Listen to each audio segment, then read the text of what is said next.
السلام عليكم ورحمة الله وبركاته. اللهم صل وسلم وبارك على سيد الخلق سيدنا محمد وعلى آله وصحبه وسلم. ازيكم عاملين ايه؟ يا رب تكونوا بخير.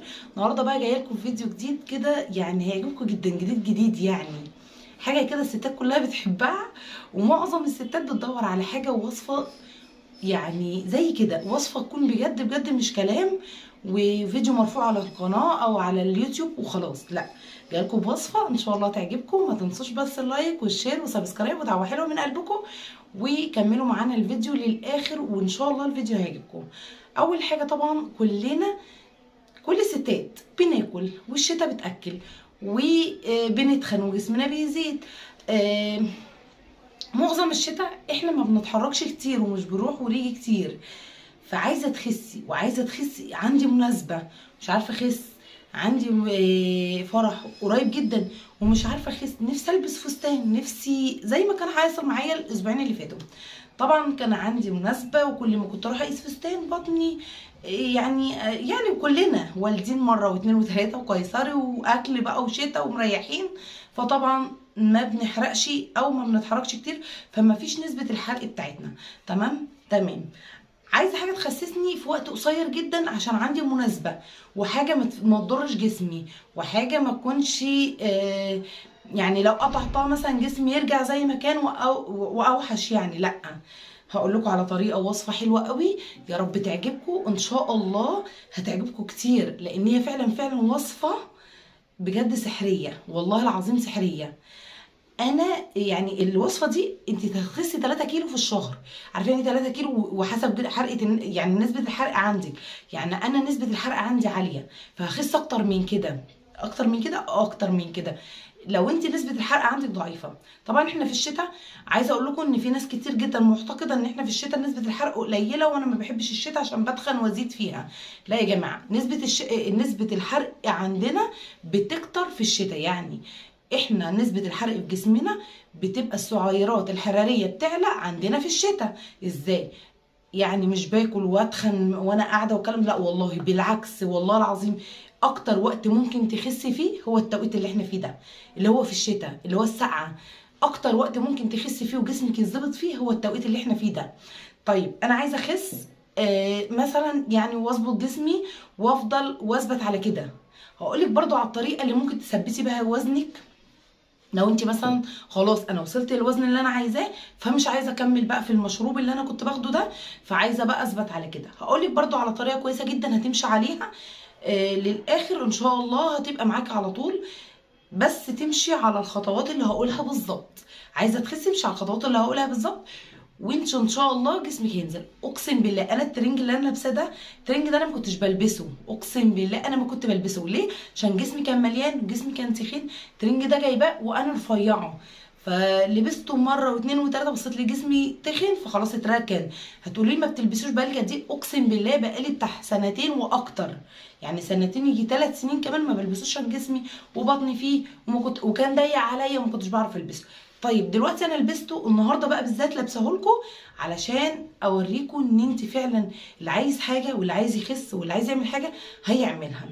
نبدا كده ونسمي الله ونصلي على الرسول في بدايه الفيديو، ننزل كده في الكومنتات تكتبوا لي دعوه حلوه من قلبكم، ونبدا ونقول بسم الله. هقول لكم الوصفه سهله فوق ما تتخيلوا. الوصفه محدش كان يتخيل ان ممكن دي بتخسس. لا بتخسس اقسم بالله، بس نمشي على الطريقه. تعالوا بقى كده اقرب لكم الكاميرا الاول عشان اوريكم عمل. ورقه وقلم معايا كده، واكتبي بالورقه والقلم عشان ما تنسيش. معايا طبعا هنجيب هنا يا الخلطه دي، يا اما تجيبيها على بعضها من عند العطار، يعني تقولي له من كل حاجه ب5 جنيه، يا اما بتجيبيها انت في البيت، يعني بتخليه يخلطها لك على بعضها وانت واقفه. برضه بتجيبي من كل حاجه مثلا ب3 جنيه او 4 جنيه وتخلطيها على بعضها، بتديكي الكميه ما شاء الله بتبقى كتيره جدا وبتكفيكي فتره كبيره. اول حاجه هتبداي طبعا هتجيبي ب5 جنيه جنزبيل، ب5 جنيه قرفه، وب5 جنيه كركم. يعني ب5 جنيه جنزبيل، ب5 جنيه قرفه، وب5 جنيه كركم، وتخلطي ال3 مكونات دول على بعض. تمام، خلطناهم على بعض وبقت زي الفل زي ما انتم شايفين كده، وريحه ما اقولكوش.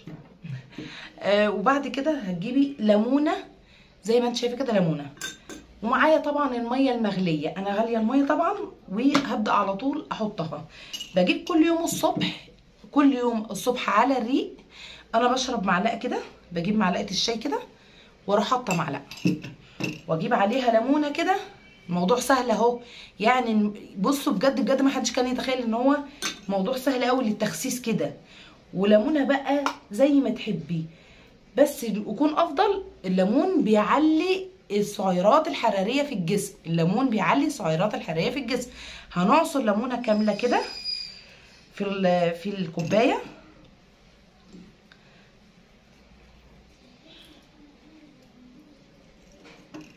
بالشكل ده، وهاجي هنا وهصب الميه السخنه.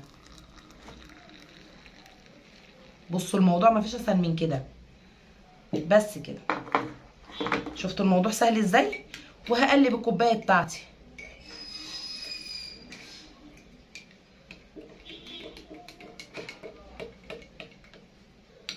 الموضوع بصوا اسهل منه مفيش. هقلب الكوبايه كويس قوي. بعد ما قلبت الكوبايه هغطيها بطبق، هغطيها لمده 5 دقايق و10 دقايق لحد ما تبرد شويه. اغطيها بطبق لحد ما تبرد شويه. بعد كده باخد كل يوم الصبح مع كوبايه زي دي، يعني عارفه انا كان ساعات والله العظيم كنت اخد ضعف الكوبايه دي، يعني كوبايتين في مج كبير كده. وهي كويسه على فكره. القرفه دي كويسه جدا، والليمون حلو للصدر على فكره. لو في يعني في برد وفي نزلات برد وكده بتبقى حلوه ايه في الشتاء. تمام. فانا ده خلاص كده اسيبه بقى لمده 10 دقايق ربع ساعه يهدى شويه من السخونيه بتاعته ويبرد خالص، واروح شرباه كل يوم الصبح على الريق. من قبل ما اكل، من قبل ما اشرب اي حاجه، بشرب الكوبايه دي. باكل طول اليوم عادي جدا اكل الطبيعي، ما كنتش بغير اي نوع من الاكل. اقسم بالله انا كنت باكل كل حاجه. كنت باكل محشي. اللي تقولي بتاكلي محشي يعني انت بتاكلي محشي بتشربي ده؟ انت بتخسي ازاي؟ والله كنت باكل. بقلل بقى من كميات. ثواني بس اعدل لكم الكاميرا. بصوا بقى، كنت بقلل من الكميات. بقلل من الكميات ازاي؟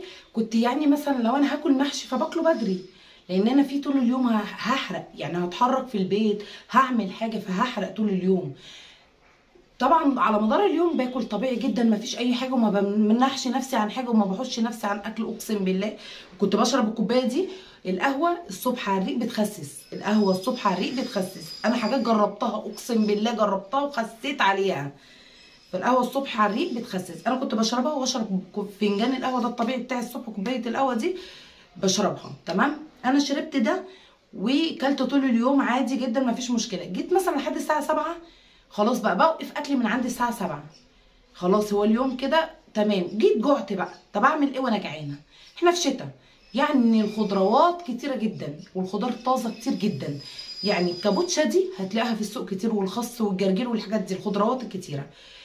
اول حاجه ده يعني بصوا ده بتشربيه كتير جدا. بتخشي الحمام طول اليوم، بينزل الدهون اللي في جسمك، بيصفي الدهون اللي في جسمك، مش بيخسسك لدرجه ان هو مثلا يعني بيصفي الدهون اللي في الجسم. باكل طول اليوم. باجي بالليل بقى يعني كده على الساعه 7 مثلا جوعت، فاجيب كابوتشا بقى. كلي كميه الكابوتشا اللي انت عايزاها، كلي كميه الكابوتشا اللي انت عايزاها، كابوتشا جرجير خس، كلي الكميات دي زي ما انت عايزه. الخضار جزر، خيارايه، الحاجات دي. جيت طبعا بالليل قبل ما بنام كنت كمان، لو انت بقى عايزه بصوا يعني ده كافي جدا اللي انا بقوله ده. عايزه بقى بسرعه يعني اخس في في اقرب وقت واكتر كميه، يعني انزل كميه كبيره من جسمي، تنزل 3 كيلو 4 كيلو، علشان انا عندي مناسبه وعايزه البس فستان ومش عارف ايه كده، او عشان نفسي. يعني في ناس بتخس مش عشان حاجه، مش عشان لبس، عشان نفسها. هي بترتاح نفسيا لما تلاقي جسمها مظبوط.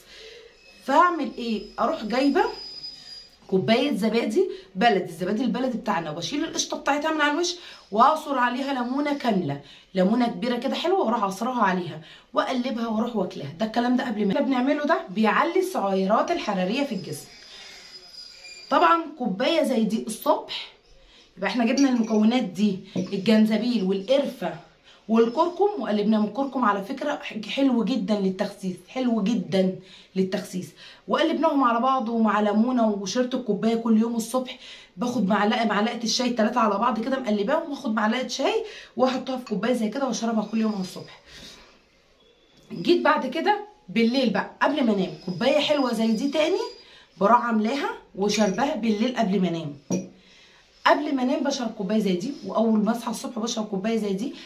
بصوا انا بقول لك على وصفه والله العظيم انا جربتها، والله انا يعني الصوره اللي انتم شايفينها في مقدمه الفيديو بتاعي صوره قبل وصوره بعد. الصوره دي والله كنت يعني ساعات دي كان عندي مناسبه فرح ومنزله لكم الصور بتاعه الفرح. شوفوا بقى قبل وبعد، في فرق شاسع ان انت تخسي في خلال اسبوع او اقل من اسبوع بالشكل ده. اقسم بالله كنت باكل كل حاجه بس ماشيه على الوصفات بتاعتي دي، خسيت كتير جدا. الترنج ده انا ما كنتش عارفه البسه. جسمي انا لما جسمي بينزل بحس براحه نفسيه، ووشي كمان لما جسمي بينزل وشي بيخس. يعني انا خسيت على طرق تانية، وشي اول حاجه بتخس كده، بيبقى مغير شكلي تماما، بيبقى عايزه جسمي بس اللي ينزل وشي، لا انا عايزه وشي مليان زي ما هو. فبمشي على الوصفات بتاعتي دي، وصفات مذهله، وصفات رهيبه بجد جميله. جربوها ومش هتندموا بجد والله العظيم. وما تمليش، يعني اللي عنده حماس او اللي عنده حاجه، اللي عايز حاجه بيعملها على فكره، اللي عايز هدف بيحققه. لو انت بتجري على هدف بتحققيه. اعتبري نفسك بتجري على حاجه حاسه ان هي هتنجحك في حياتك. ان انا اشوف جسمي مظبوط وان انا اشوف جسمي حلو، دي حاجه دي بتريحني نفسيا. الله اكبر، الله العظيم، الناس دي الوغلين، دي حاجه بتريحني نفسيا، ان انا احس ان انا جسمي كده مظبوط وشكلي جميل لنفسي، مش عشان حد. انا بخس عشان نفسي مش عشان حد. خسيت عشان جسمي يكون كويس ويكون مظبوط، واكون كمان ما يبقاش الجسم المليان ملفت للنظر اصلا. الجسم المليان او الاوفر ده بيبقى ملفت للنظر. فخسيت لا بطريقه كويسه صحيه. بشرب كوبايه الصبح، يعني زي ما قلت لكم كده. هتجيبي الخليط ده وتخلطيه. الجنزبيل هتجيبي ب5 جنيه جنزبيل، و5 جنيه قرفه، و5 جنيه كركم، 3 تخلطيهم على بعض مع عصره ليمونه الصبح في كوبايه الشاي، واغطيها 10 دقايق واشربها. باجي بالليل نفس الخطوات اللي مشيت بيها الصبح بعملها بالليل قبل ما انام. طبعا ده بيساعد على حرق الدهون وتنزيل، اول حاجه بتنزل البطن والجسم يا جماعه. بجانب بقى انا عايزه اخس اسرع، بجانب ان انا اخس اسرع بمشي بقى. مشي ده بيعلي السعرات الحراريه في الجسم. مع المشي بيحرق معاكي، انت بتحرقي، انت جسمك بيحرق معاكي بقى في الشتاء. انت كده كده بتخسي اصلا في الشتاء. الناس تقول لك لا احنا بنخس في الصيف عشان بنحضر، لا بتخسي اكتر في الشتاء. يلا بقى في نهايه الفيديو بحب اشكر كل اخواتي وحبايبي، اختي وامي وصاحبتي اللي بتتابعني. بشكركم كتير قوي على ان انتوا بتخشوا بتفرحوني بالاشتراك، والكومنتات بتاعتكم بتفرحني كتير قوي. بكون سعيده والله العظيم كل ما بلاقي حد، يعني كل يوم بيخش لي، ولو دخل لي فرد بس في اليوم في قناتي والله بكون سعيده جدا، بكون اسعد واحده في الدنيا. الحمد لله، ربنا يدخل على قلوبكم السرور والفرحه زي ما بتفرحوني. وعايزه اقول لكم للامانه والله ما برفع فيديو على قناتي الا اذا كان فعلا الفيديو ده يعني انا مجرباه وبيكون عن تجربه ان هو فعلا كويس. والله العظيم والله ما برفع لكم حاجه يعني مش فيديو، مش برفع اي حاجه وتتعمل على القناه وتترفع وخلاص. فيديو اكون واثقه فيه واكون عاملاه ومجرباه، سواء اكله سواء روتين، حاجه ديكور في البيت، حاجه عاملاها بايديا وعارفه ان الحاجه دي كويسه وعجبتني قوي وعجبت اللي حواليا كمان، فبروح برفعها لاخواتي وحبايبي واختي وامي وصاحبتي اللي بتابعني. بشكركم، بحبكم في الله واستودعكم في رعايه الله، ومع السلامه.